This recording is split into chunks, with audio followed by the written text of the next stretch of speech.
Hello, everyone. Welcome to an In Touch presentation tonight exploring the lasting impact of birth and the healing potential of craniosacral therapy. Carol McLellan will be here presenting. My name is Justin Vogel. I'm the director of IAHP and digital programming. Carol is a senior instructor with the Upledger Institute International and a founding member of its Curriculum Oversight Committee.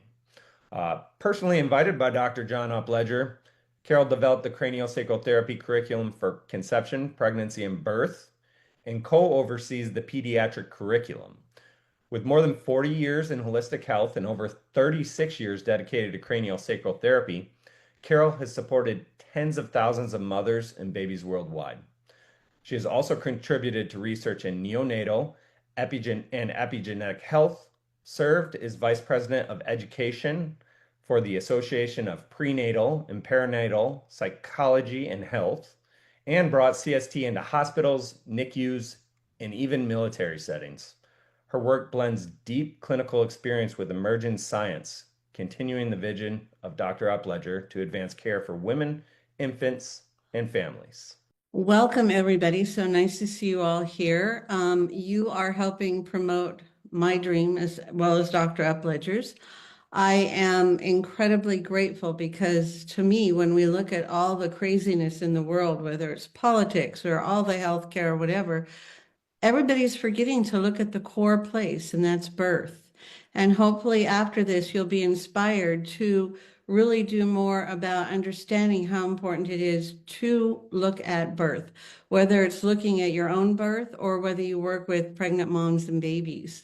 Anyway, I look forward to sharing this because from conception to birth, powerful imprints form that they influence us physically, emotionally, and socially throughout our whole life. So we're going to explore some of that hidden wisdom of your birth story and how you might discover how it's possible to even reshape your life.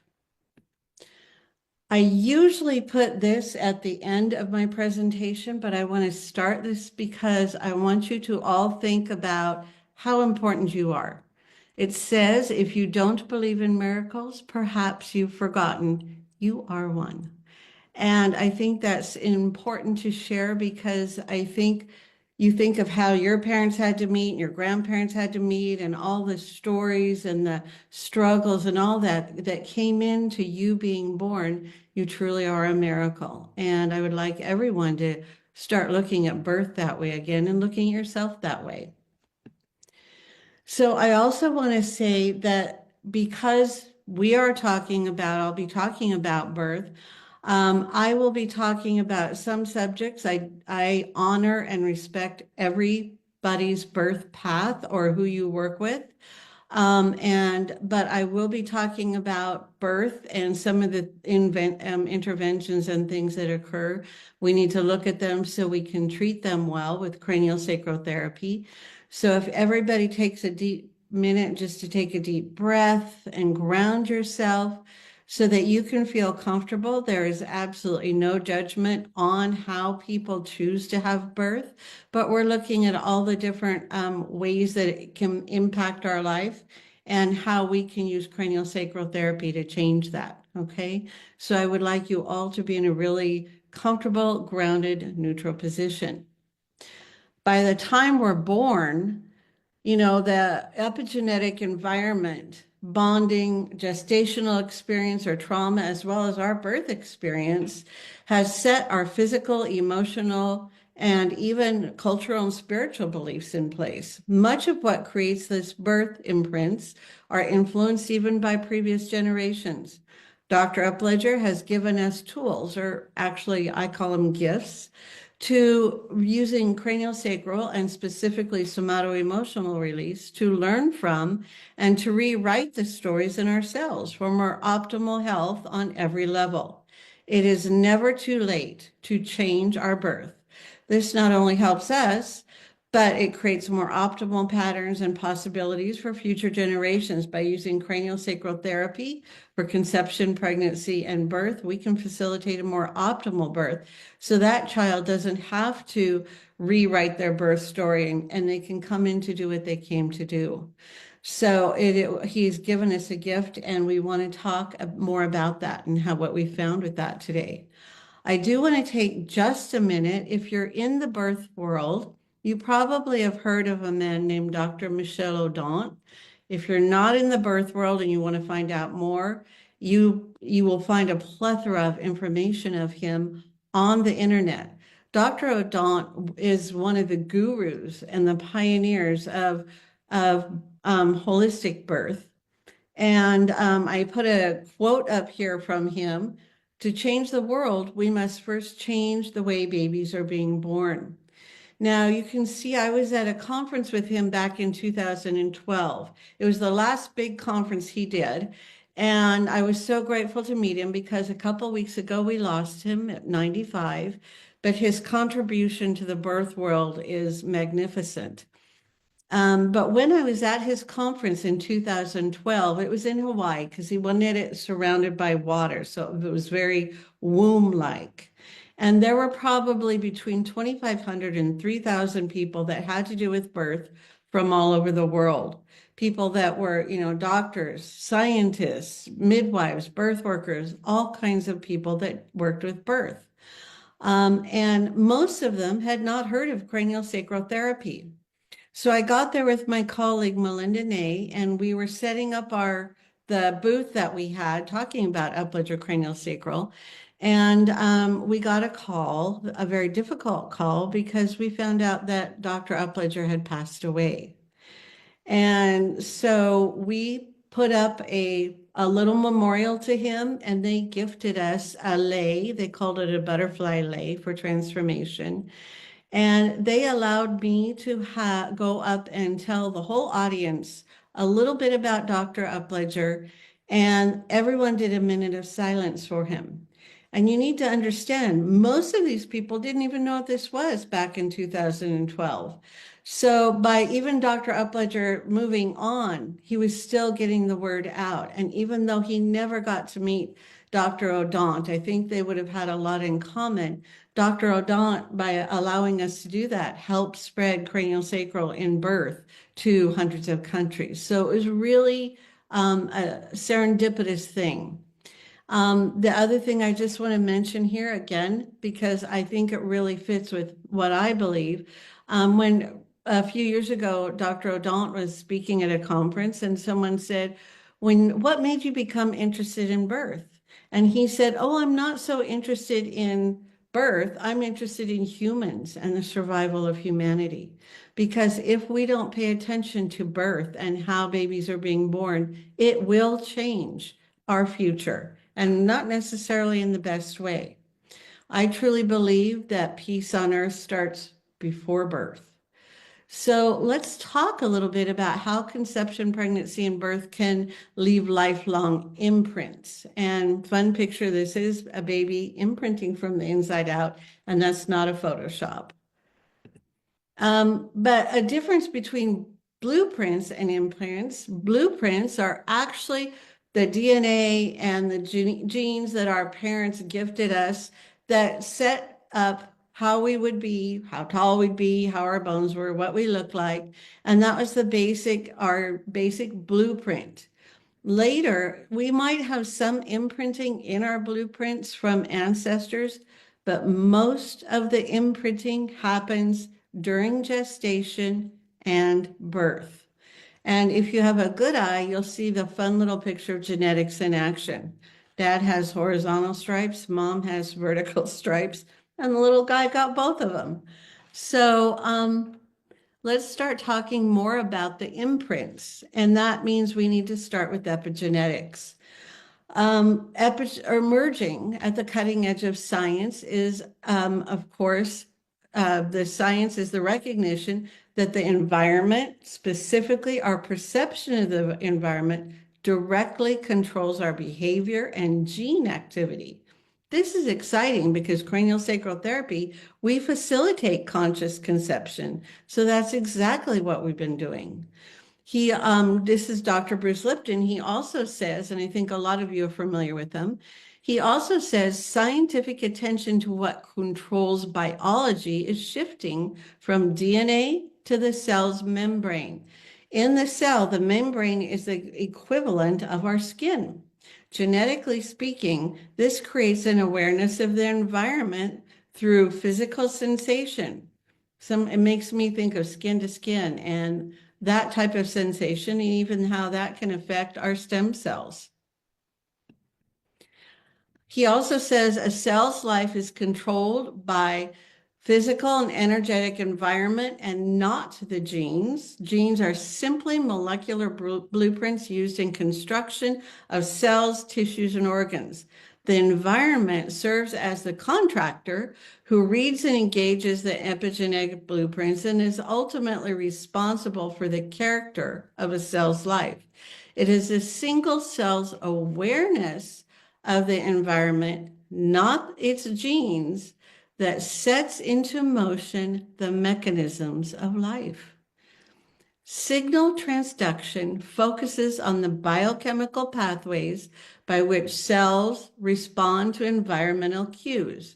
Environmental signals engage cytoplasmic processes that can alter gene expression and thereby control the fate, influence cell movement, control cell survival, or even sentence a cell to death. Signal transduction science recognizes that the fate and behavior of an organism is directly related to the perception of the environment. So in simple terms, the character of our life is based on how we perceive it, which is pretty mind-boggling if you think about it. And when I think about birth, and I've heard all the stories of moms being fearful or all the scary stories their mom told them about birth, or it's a war story and all of that. Baby takes that on and thinks that it's going to be hard. And that perception can create how the genes fire. And the beautiful thing is we can change that. Also, you heard Justin mention APA, Association Perinatal Psychology and Health. One of the co-founders, Thomas Verney, recently wrote a book called The Embodied Mind. And from that, he cites studies regarding epigenetics and their alterations done at the renowned Karolinska Institute in Sweden. These studies clearly indicate that the epigenome of an infant is sensitive to the prenatal environment and the experience of birth, which means not just how you're set up when you're in gestation, but birth and that environment affects our genes as well. The studies strongly suggest that epigenetic mechanisms may be responsible for a multi-generational weakening of the immune system. This includes mental and stress-related issues, as well as complex diseases such as cancer, diabetes, obesity, and other autoimmune diseases and issues. One example of this that we now know of is things passed down, like Holocaust survivors. They find trauma is passed on to the children's genes and even grandchildren's genes who never experienced it. So we're finding a clear example in humans in the theory of epigenetic inheritance, the idea that environmental factors can affect genes of your children. If there's a transmitted effect of trauma, it would be in a stress-related gene that shapes the way we cope with the environment. Makes you wonder if maybe some of the challenges we're facing in the world today is some of the stress that's been passed down from war or whatever from our ancestors. I treated a woman who was down in South America whose mother had been in a camp. She was not Jewish, but she had helped them, and she didn't die, but she almost starved to death. And this young woman had anorexia, and she didn't know why. She didn't have all the emotional baggage that usually goes with that. But when we treated her and she went back to her birth, she picked it up in utero from mom. So really something to be aware of. And again, Dr. Upledger has given us the tools to help shift this by using craniosacral therapy.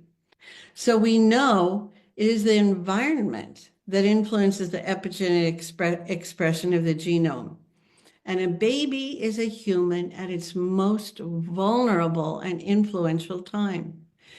Craniosacral therapy helps create the optimal epigenetics and environment for baby and mom, following and facilitating the inner physicians of both the mother and the child. We know that babies are conscious, sentient beings. They're not little blobs like they used to think many years ago. An unborn baby is capable of learning. They're able to hear and respond to voices and sounds, including music. They're able to warn you of medical problems you and your doctor may not be aware of. There's an active, feeling human being, sensitive to his parents' feelings about him, and capable of responding and to love, and actually also giving love. That's new research that they have found. So let's talk about how craniosacral therapy supports the birth experience. Here's some clinical discoveries. I had the honor of getting to work on a military base in their hospital. I got carte blanche. I had worked for a group of wonderful OB-GYNs for years and taught at their clinic and worked in their hospital, but all the political doors shut, and we couldn't teach craniosacral therapists to the doulas and the midwives. But I was invited to do work on a military base in their hospital. And so for 3 years, we did craniosacral in the OB department. And we learned amazing things, which is partly how our program started.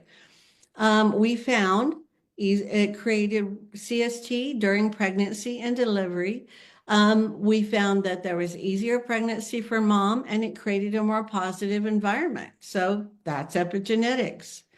CST has been able to be used instead of Pitocin to both start and or augment labor. Mothers receiving CST have not shown any evidence of prolonged labor, and they've had easier deliveries. Most mothers treated during pregnancy wanted to delay epidurals, and we'll talk about that later. Infants born to those mothers who have received epidurals have shown non-negative effects from the epidural. None of the babies born have required resuscitative efforts or any extra interventions. Common phrases used by moms after first few weeks include good babies, alert, not fussy, at peace with him or her, calm, much better bonding and attachment. Both mothers and fathers that bond with the baby felt a stronger connection and better communication. And this was even with fathers who didn't really bond with older children. It changed their communication with those older children as well. We also found that mothers report recovering more quickly from their birth, and that the adjustment to motherhood is not difficult or not as difficult compared with birth of previous children, and they had less or no postpartum depression. Breastfeeding seems to be more easily accomplished, and parents seem to be enjoying their children more, and they feel like the babies are more confident or more comfortable in their skin. Employing the techniques we've developed appear to produce consistent, predictable results. Applying CST in the first labor and delivery appears to heal the mother through subsequent labors and deliveries. Maybe that's positive use of cellular memory. Involving siblings strengthens bonds between newborns and siblings and overall better family communication.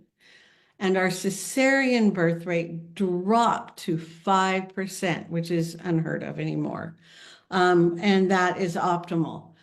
I'm happy that cesareans are safe if a woman needs it, but we have overuse of cesareans, which we will also be talking about. But let's first talk about how CST can help in conscious conception. And just to be clear, remember, conception comes after the romance and candlelight, so it's not the same thing as intercourse. So conscious conception allows mom and dad, what we do is we help mom and dad clear their own stuff physically, and maybe if there's ancestral stuff or emotional issues stuck in their own body from their birth. We can help their physical body feel more balanced, and we clear the way for better hormone communication, getting the hormones moving between the reproductive system and the brain. And with mom and dad, better communication and more communication between mom and dad. And we have helped so many couples that were having fertility issues be able to become pregnant. And then we employ the magical blossoming of pregnancy using craniosacral therapy, which we help mothers and babies communicate and bond, helps relieve restrictions in mom to better accommodate a growing baby, helps mom to feel empowered to tune into the needs of her child and make informed choices, reducing stress together. More willing to delay an epidural, again, we'll talk about that, and more likely to avoid unnecessary birth interventions. When we facilitate mother and baby and family communication with prenatal bonding, it is amazing and it really changes the interaction between the family, helps the babies have more self-confidence, helps the family bond stronger, which helps the baby's neurology. A quote from Dr. Klaus and his wife Phyllis, who were very involved in early research with bonding and how it affects the baby's brain, said the mighty bond between a parent and a child is one of the enduring wonders of psychology, and it really does create positive change. The maternal cortisol levels during pregnancy can influence fetal cortisol exposure both through stimulation of placental corticotropin releasing hormone or CRH, which in turn stimulates fetal cortisol production, and through passage of maternal cortisol through the placenta. Fetuses of moms who reported greater stress showed significantly lower fetal heart rate variability than the low stress group, which suggests that exposure to maternal psychological stress may contribute to diminished parasympathetic control of the fetal heart. In this way, it's reported that chronic or extreme maternal anxiety may also cause changes in blood flow to the baby, and I mean fetus, making it difficult to carry oxygen and other important nutrients to babies' developing organs, especially the brain. So craniosacral is brilliant for helping moms relax, so then baby can relax. And then it can increase the mother's confidence, lessen the stress for both mother and child. This can lessen stress hormones and physical tension in the tissues, which allows more facilitation of changes if needed. In a deeper way, trauma can be released from past births, also during a current birth, which can influence stress, blood flow, and hormones. It is important to empower moms to communicate with their babies in utero so they may work more easily as a team, and this is called prenatal bonding. And we work really hard. One of our key things is to help moms get comfortable talking to their babies in utero. And I don't mean looking at their belly going, "Hi, baby." I mean really tuning into baby and getting comfortable with how baby can communicate with the mom. And then babies feel heard and they can get lots of interaction between mother and child. So they're a team to prepare for birth. In addition, the reflections of the baby's feelings and perceptions by the mom build a safe container for the fetus to expand and express itself, so profound self-esteem can grow. The development of the brain is intensely stimulated, and the interest and trust of the baby in utero, as well as the outside world, are empowered. Mom and baby become a good team and both experience less anxiety and pain. There's less effort in giving birth and fewer complications. The need for obstetrical interventions goes down significantly. In fact, there's research that shows the communication between a mother and fetus, and they've measured the heart rate variability. In this study, the heart rate variability of the fetus was monitored in response to moms communicating with the baby, either vocally or silently, compared to the mom talking about the baby or the fetus to another adult. So, as we know, higher heart rate variability is an indicator of well-being and low stress. As you can see on this chart, the heart rate variability increased significantly when mom communicated either with the fetus or when talking to another person about the fetus. Obviously, the most optimal was mom tuning in silently, having that beautiful one-on-one conversation, but also vocally. And it was still good when she talked to other adults, but not as good as when mom and baby had that beautiful communication. And we now that knows this contributes significantly to bonding, which has so much research in helping the baby in many areas, including neurology. So also we teach about how to empower mom and to work during labor and delivery, or as we like to say, the labor of love, because we want to think of it as a more positive effect. Empowering mom and dad and baby to have the optimal birth experience. Get their craniosacral rhythms in harmony. We do craniosacral techniques for specifically labor and delivery, including working on the cranium to release the pelvic floor. We have craniosacral for reduced stress and minimal intervention, which allows Mother Nature's design to do its beautiful work. This all helps create a better labor and delivery for mom, and we, of course, include dad or other parents. We use what we have learned to support a holistic approach for conception, pregnancy, and birth that includes babies' experiences as well as those of the parents, family members, and the professionals who support them. It's vital to listen to baby. The future depends on it. This is just one example. This is a baby baby number 2, first birth was very difficult and mom was incredibly afraid and had lots of challenges and ended up being an emergency cesarean. By working with her and releasing that fear and helping her feel more empowered and in control and able to communicate with baby, her second birth was beautiful. And it was the way she wanted her birth. But we released a lot of the cellular memory from that first birth that was not so wonderful.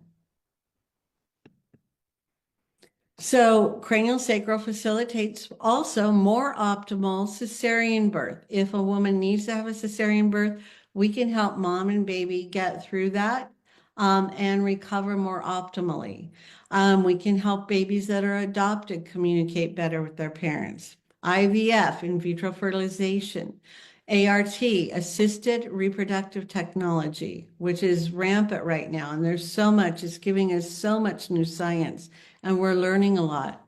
Surrogacy and multiples, twins, triplets, and working, then we're feeling more than 2 cranial rhythms, we're feeling many. So really fun to see how much help craniosacral can provide. This is after we just got out of, I got to do craniosacral therapy the first time that I got to use it in the military hospital during a labor and delivery, a cesarean delivery. And it turned a scary situation into something lovely. And we always want to remember that a mom doesn't just give birth, it's an interaction between 2 human beings. When I was actively working in the hospital and we were teaching doulas how to be doulas, and we were using craniosacral therapy many years ago, so many times they're monitoring baby, but they're really watching mom, and they forget about that baby as a human too. And it's a person. No, person's a person, no matter how small, as Dr. Seuss said. So really important to remember that it's 2 people together. It's not just a mom with something inside of her we call a baby. They're 2 human beings that are interacting, and so important for us to remember that when we work with pregnant moms and babies, or when we go back and tune into our own experience. Once baby's here, we teach how to work with baby from their first breath, including skin-to-skin bonding and when and how to treat with craniosacral. we certainly don't want to get in the way of this mother and child and family bonding. This was one of the dads on the military base. It was a jet fighter pilot. It was literally Top Gun. And they're very involved in their multi-million dollar jets. But by working with mom and being involved during pregnancy, they got really excited about being involved during labor and delivery, and it changed the family dynamics. And so we don't want to do anything to interrupt that. However, this baby had a little molding, as you can see. Molding and head shape is not a big deal usually. It'll self-correct within a day or two.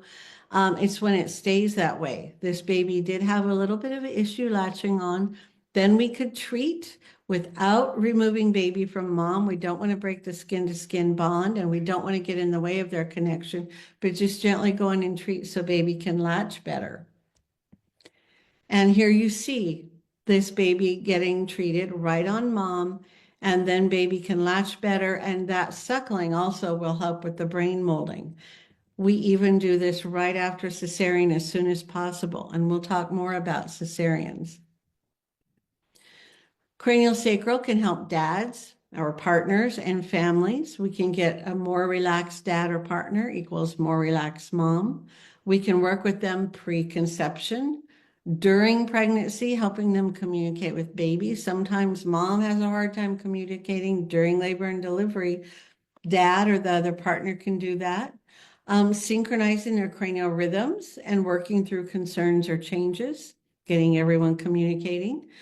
We can work with them all through labor and delivery, ABC after baby comes. We do a share care where we can help give the parents ways that they can work with their own babies. So they have tools to feel more confident with their babies. Talk more about skin-to-skin bonding. Ideally, that baby is in mom's skin for the first hour after birth.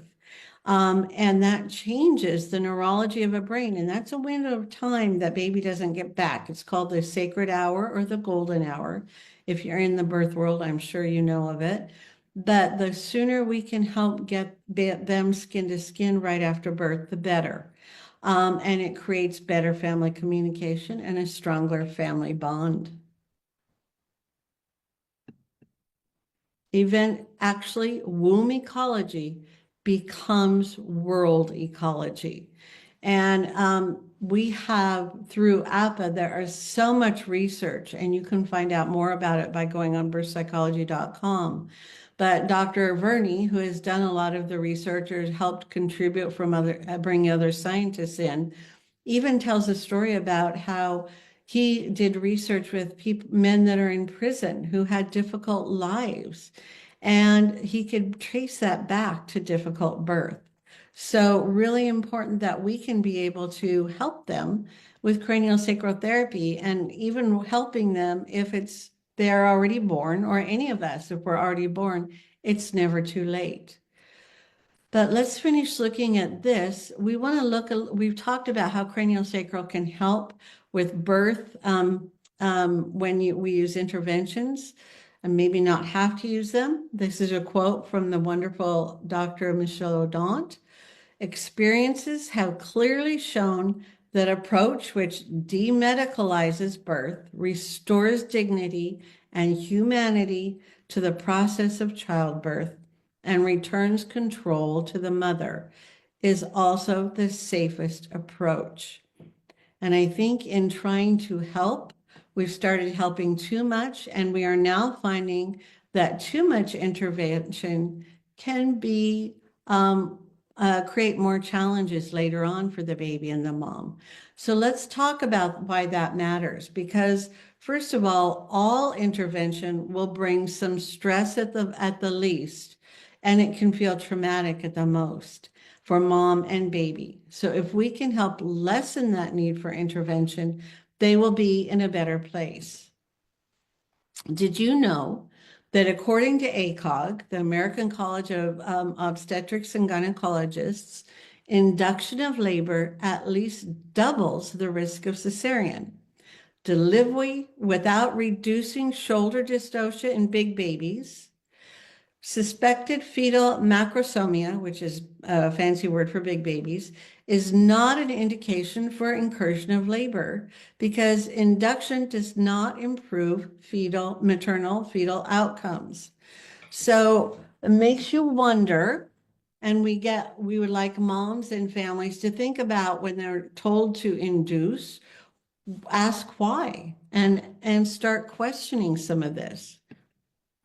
Some of the potential concerns regarding labor induction, and if you're listening and you've been induced, you did what you needed to do at the time, but we learn from that so we can move forward. We can either shift it from our body and change the cellular story. You can't change what happened, but you can change how you hold that story in your cells. But if you're working with pregnant moms and babies, we can help empower them to maybe avoid having to do this. If they cannot avoid it, or if they really need to be induced, we can help later with craniosacral therapy, but understanding some of the concerns. Artificial oxytocin is synestosin or pitocin is given continuously via IV, and it is more intense than natural oxytocin. So once you start that, now you're committed to getting baby out, even if that means via cesarean birth.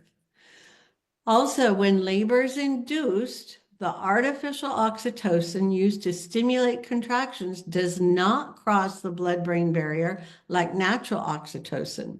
Your body does not receive the signals to release the endorphins, and the mom experiences more intense pain.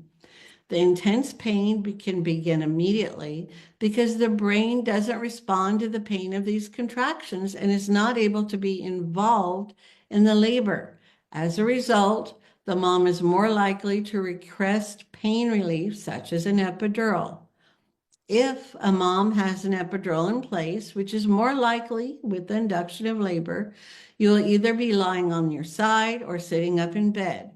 This increases the risk of fetal distress and the likelihood of a cesarean. The fetal ejection reflex only occurs in natural labor. So another shot of synthetic oxytocin will be needed after birth to suppress bleeding and help the placenta release. Continued, natural oxytocin protects baby's brain in a natural labor. The oxytocin mom's body produces crosses the placenta. The oxytocin silences baby's brain during labor and protects it from damage that often could occur due to oxygen deprivation. As contractions begin slowly and build up, oxytocin levels also increase simultaneously. This helps keep babies safe. When there's an induced labor with synthetic or fake oxytocin, what happens is the synthetic oxytocin interferes with the body's ability to produce its own hormone or natural oxytocin. Therefore, the baby is more likely to be exposed to hypoxia, oxygen deprivation, during an induced labor. Your baby responds to the situation by showing symptoms of distress. The most notable is when the heart rate does not pick up sufficiently after contractions. If this continues, your care provider will recommend an emergency cesarean to avoid possible brain damage.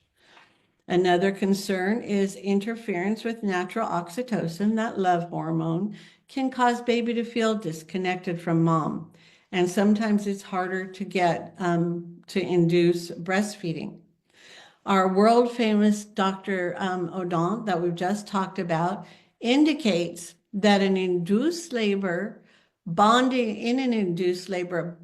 behaviors in the mom are affected because the mother is not releasing her own oxytocin. Sadly, the number of women going into labor naturally is decreasing at an alarming rate. A growing amount of research appears to confirm Dr. Odon's long-held beliefs. When synthetic oxytocin interferes with natural labor hormones, it can influence a mother's stress, mood, and behavior, coupled with plummeting rates of breastfeeding. another source of natural oxytocin. Could this have anything to do with our high rates of postnatal depression and anxiety? And that was something that Dr. O'Donnell was definitely researching. So this is why we would like to encourage moms to delay epidurals. Years ago, when I worked for that group of doctors, we actually used to show a movie when we did our prenatal classes of two moms giving birth.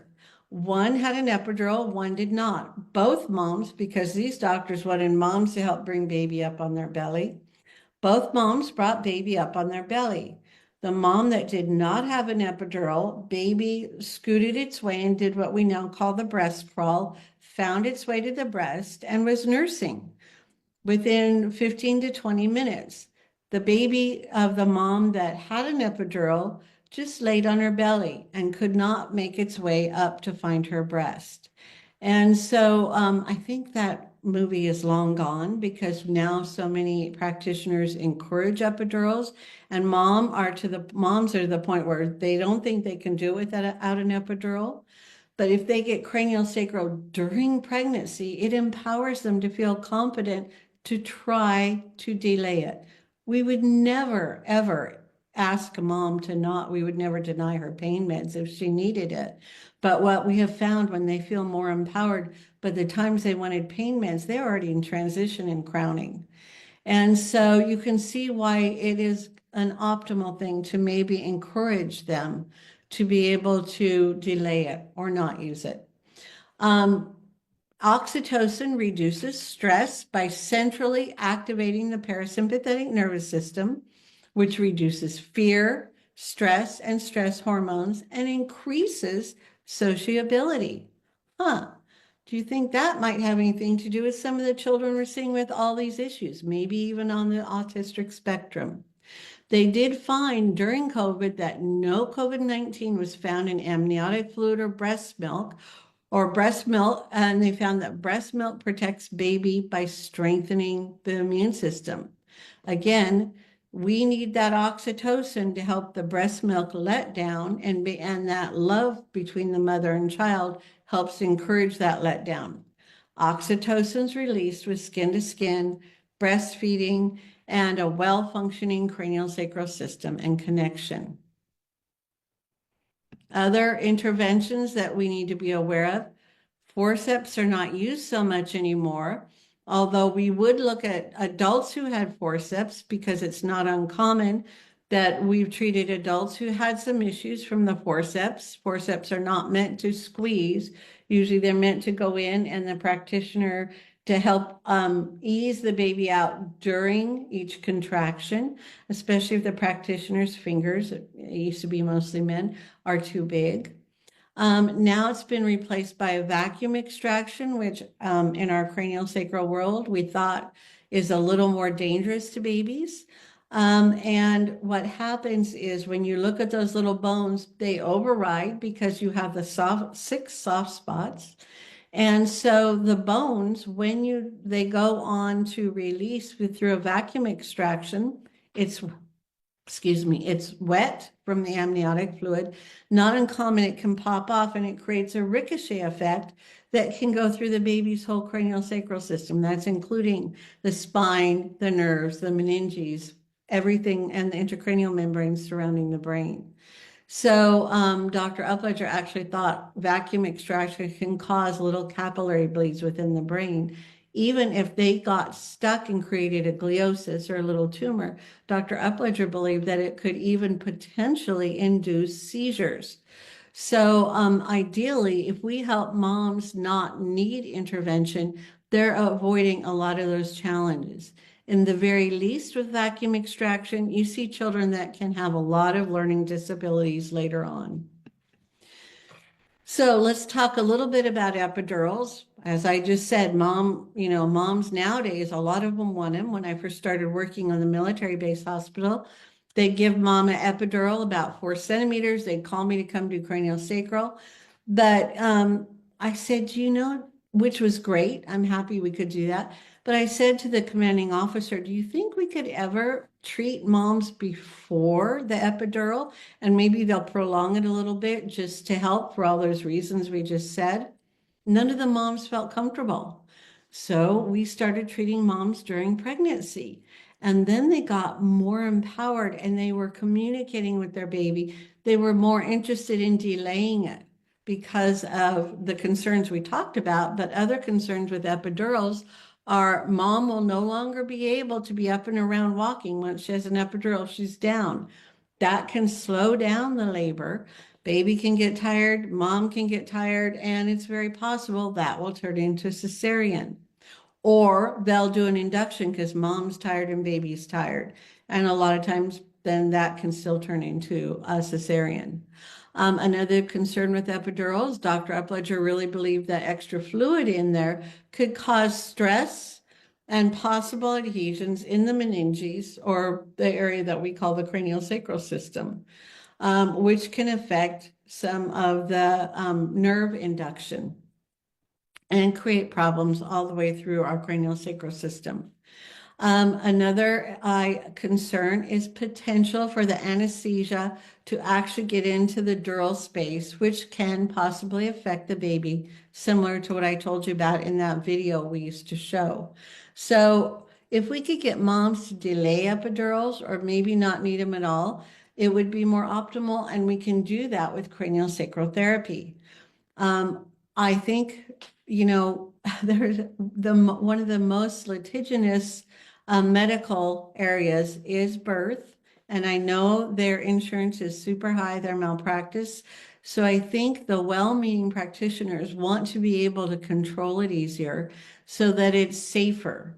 But in the long term, is it the best option? And this is where we encourage everybody to learn about it, either so you can change that story in your body, or we can help moms and babies in the future not have to go through that. And so it's important to empower moms to make their own decision, as we just said. Another area is where we see intervention is a cesarean birth. Now, I am so grateful they're so safe if a mom needs it. But we have seen cesarean birth rates skyrocket. And this is one area Michel Odent wrote a book on cesarean birth, because he believes if through the generations, if we keep having cesareans, women's bodies will forget how to give birth. And that's really scary, because we used to always say, hey, if you're out in the forest or whatever and you go into labor, your body knows how. But what happens if, because of all the intervention in the future, our body doesn't know how? And to me, that's something we need to look at. But some of the things we want to look at with a cesarean is because we know skin to skin bonding is so powerful, especially that first hour.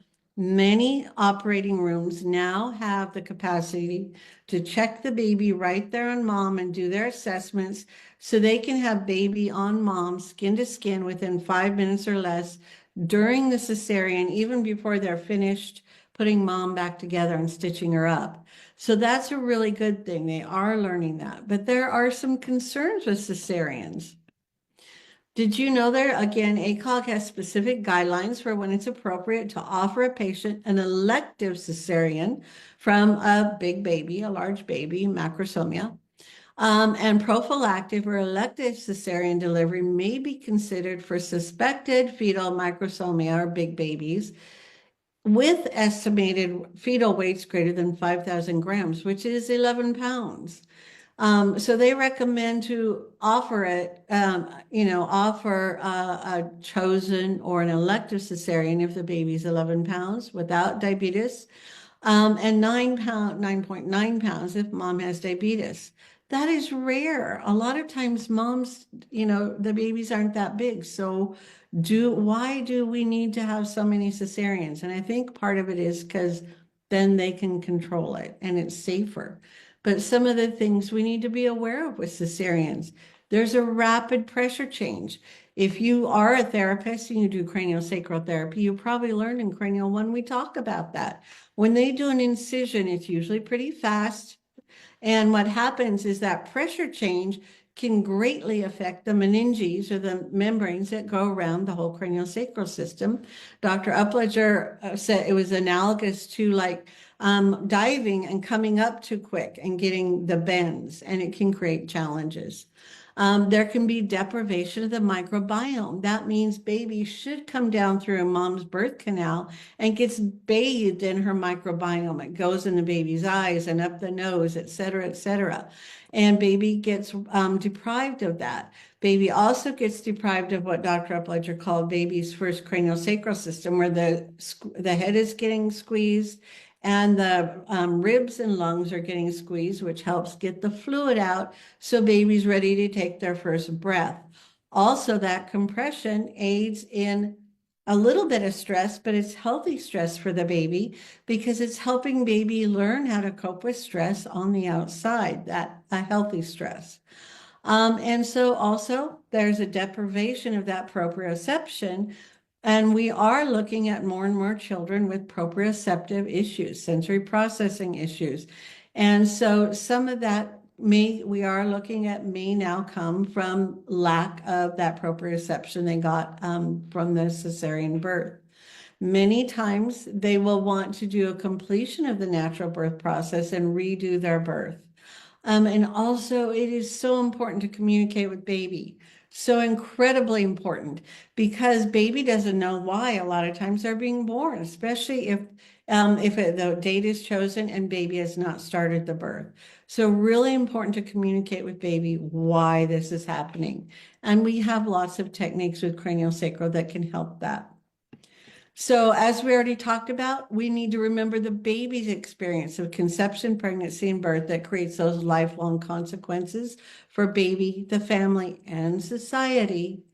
And we have the wonderful opportunity to facilitate a conscious, positive experience of conception, pregnancy, and birth by empowering mom and baby with craniosacral therapy. A quote by Dr. Upledger, one of the best things we can do for our children is let them begin life with smoothly functioning craniosacral systems. So look at how much of the child's future is already set up. And this is why I feel so adamantly that we should have craniosacral from the beginning, even before conception, ideally, in my ideal world. But you can see how powerful it is.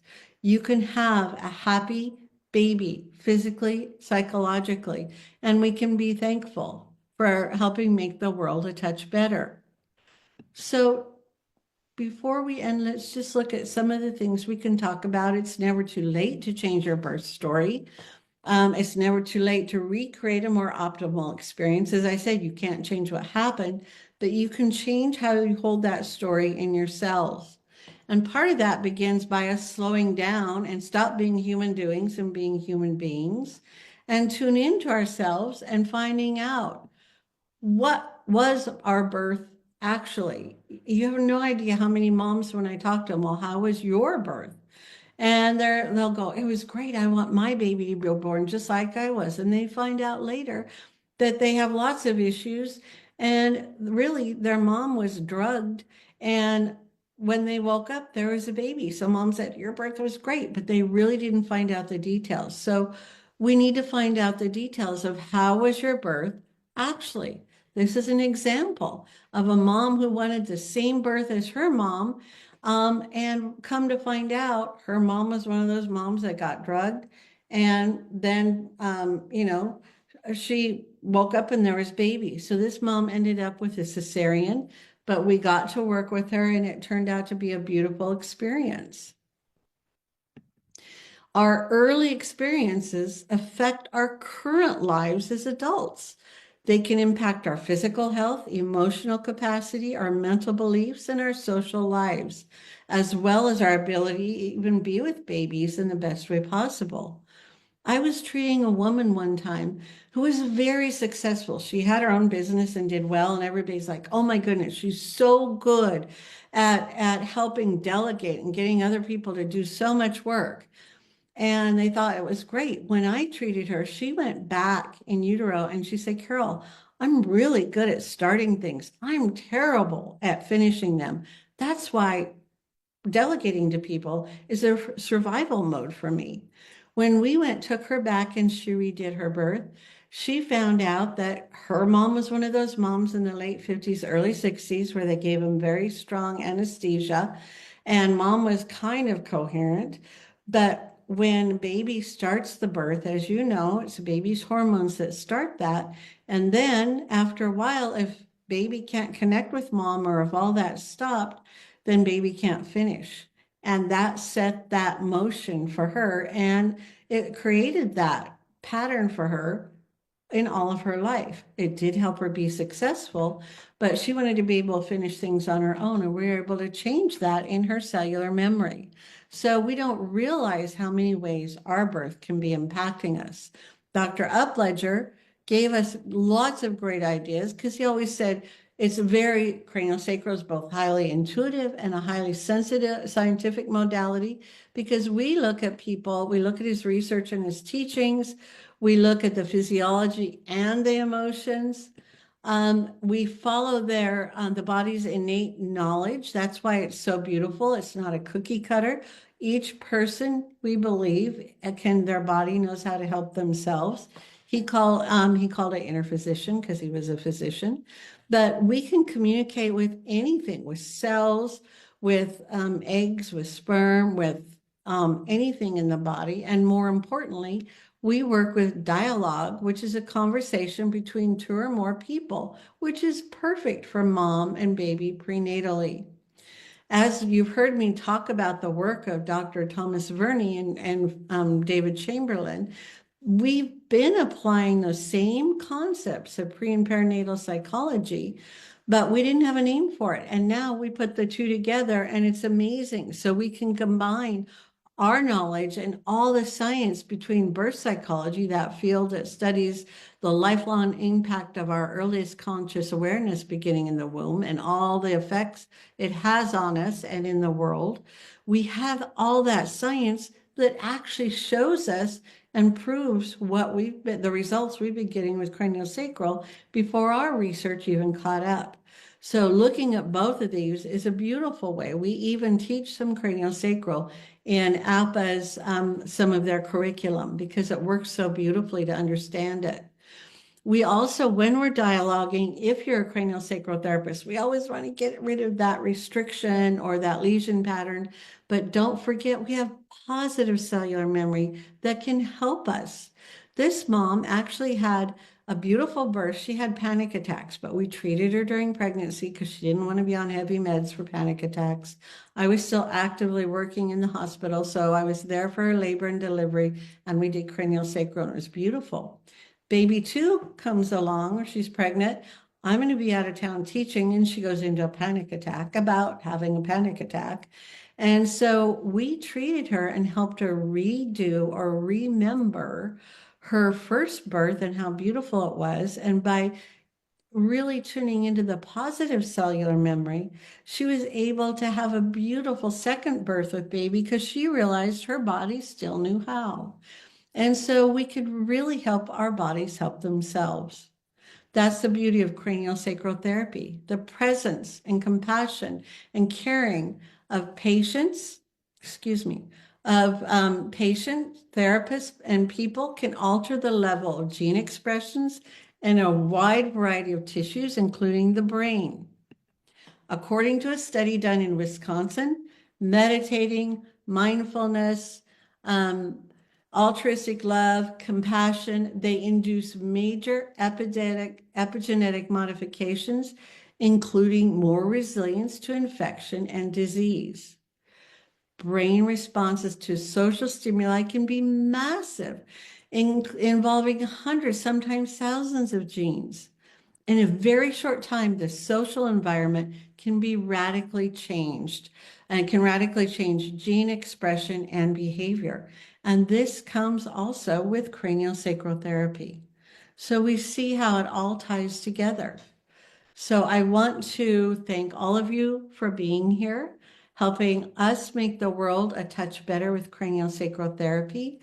And I encourage you, if you haven't done it, to take craniosacral for conception, pregnancy, and birth because the world needs us.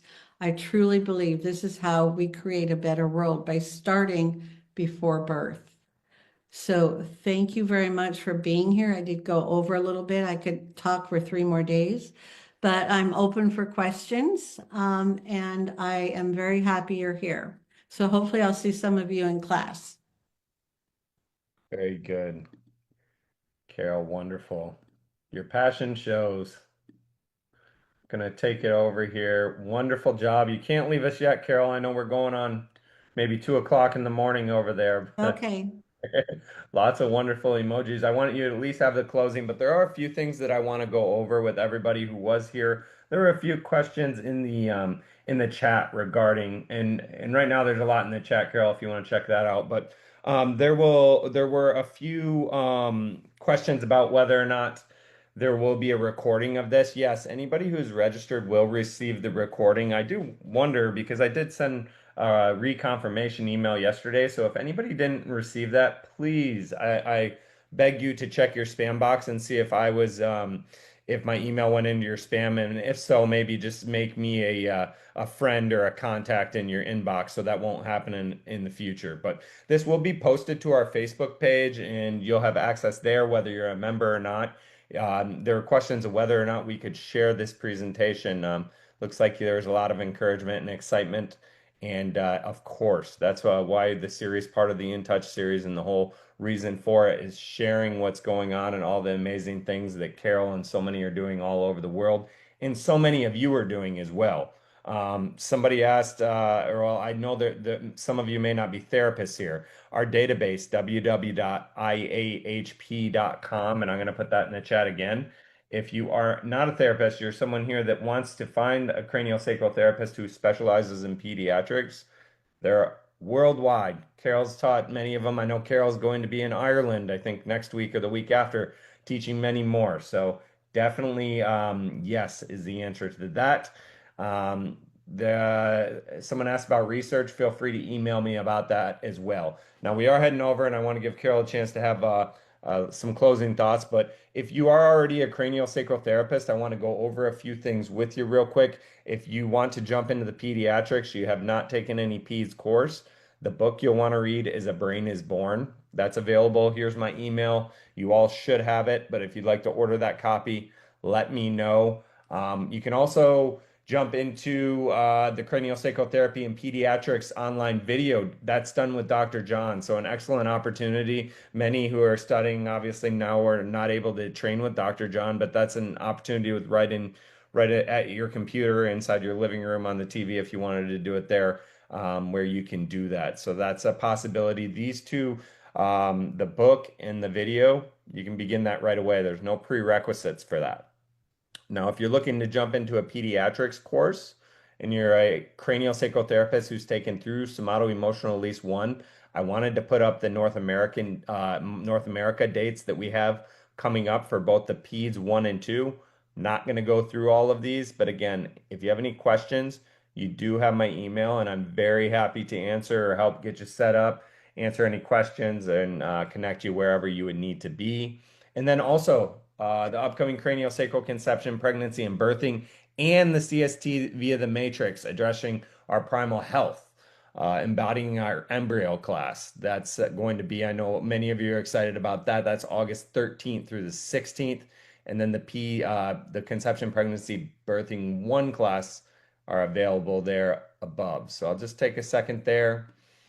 Now, if you've already taken the PEDS 1 and conception, pregnancy, and birthing one class, then you would have the prerequisites for the online video that Rebecca and Carol did. Rebecca Flowers and Carol McLellan here presenting tonight the CST applications for ankyloglossia in infants and children, the tongue tie. This is an online program. So if you're interested in that, let me know as well.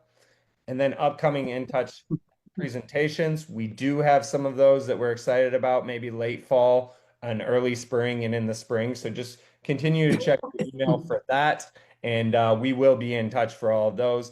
And then again, I always like to mention the recording. We post every one of the In Touch presentations to our Facebook page.